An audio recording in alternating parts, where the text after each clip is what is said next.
ব্রণ বা অ্যাকনি এটা কিন্তু শুধুমাত্র অ্যাডোলেসেন্স বা টিনেজারদের প্রবলেম না, অ্যাডাল্ট এজেও কিন্তু ব্রণ হচ্ছে, যেটাকে আমরা বলি অ্যাডাল্ট অ্যাকনি।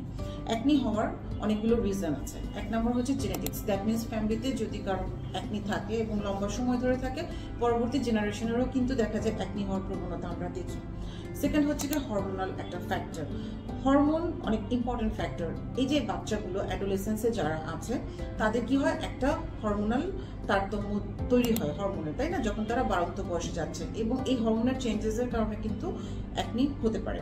তাছাড়া দেখা যায় প্রেগনেন্সিতে অনেকের অ্যাকনি দেখা যায়, তাই না। এছাড়াও দেখা যায় হরমোন রিপ্লেসমেন্ট থেরাপি যারা নিচ্ছেন তাদের ক্ষেত্রেও কিন্তু আমরা অ্যাকনি দেখি।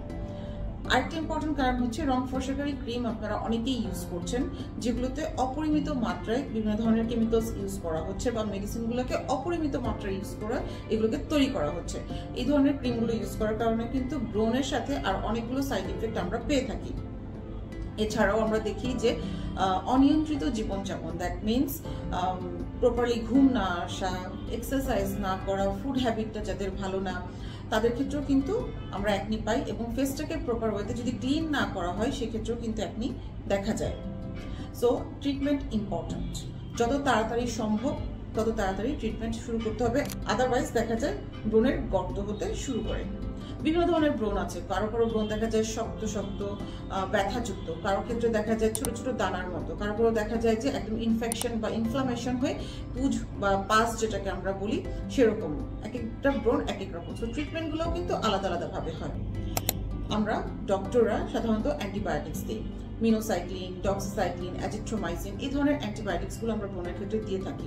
এবং তার চেয়ে ইম্পর্টেন্ট কি আমরা এখন আরও বেশি ইউজ করি হচ্ছে কি vitamin A derivatives, it is হচ্ছে ট্রিটেনয়েন, আইসোট্রিটেনয়েন।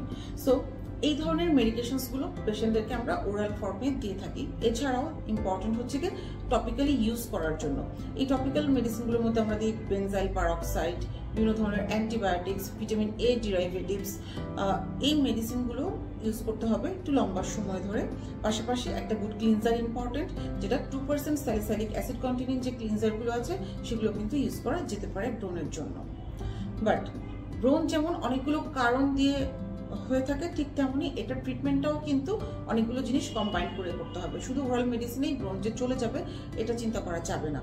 ডক্টরের সাথে কথা বলে অবশ্যই কিছু প্রসিডিউর আসতে হবে। শুধুমাত্র ওরাল মেডিসিন বা টপিক্যাল মেডিসিন ইউজ করলেই যে ব্রণগুলো চলে যাবে ব্যাপারটা এরকম কিন্তু না। ওরাল মেডিসিনের পাশাপাশি অবশ্যই কিছু প্রসিডিউরের দরকার হয়। আপনারা অনেকেই খেয়াল করবেন আপনাদের কারো কারো ব্রণ কিন্তু শক্ত শক্ত দানাদার, যেটা আসলে ভিতর থেকে কোনো কিছু বের হয় না, বা আপনি প্রেশার দিলেও অনেক ক্ষেত্রেই অনেক কিছু বের হয় না। এই ধরনের ব্রণগুলোকে কিন্তু আমরা কি করি, আমরা অ্যাকনি এক্সট্রাকশন করি, দ্যাট মিনস এর ভিতরে যে কন্টেন্টটা আছে এটাকে আমরা বের করে দেওয়ার চেষ্টা করি একটা প্রসিডিউরের মাধ্যমে। এরপর যখন আপনি অ্যান্টিবায়োটিক্স বা অন্যান্য মেডিসিনগুলো নিচ্ছেন এটা কিন্তু খুব ভালোভাবে কাজ করে। তাছাড়াও মাইক্রোডার্মাব্রেশন কিংবা হাইড্রোফেশিয়াল এগুলোও কিন্তু আমাদের কিছু কিছু পেশেন্টের ক্ষেত্রে দেওয়ার প্রয়োজন হয়।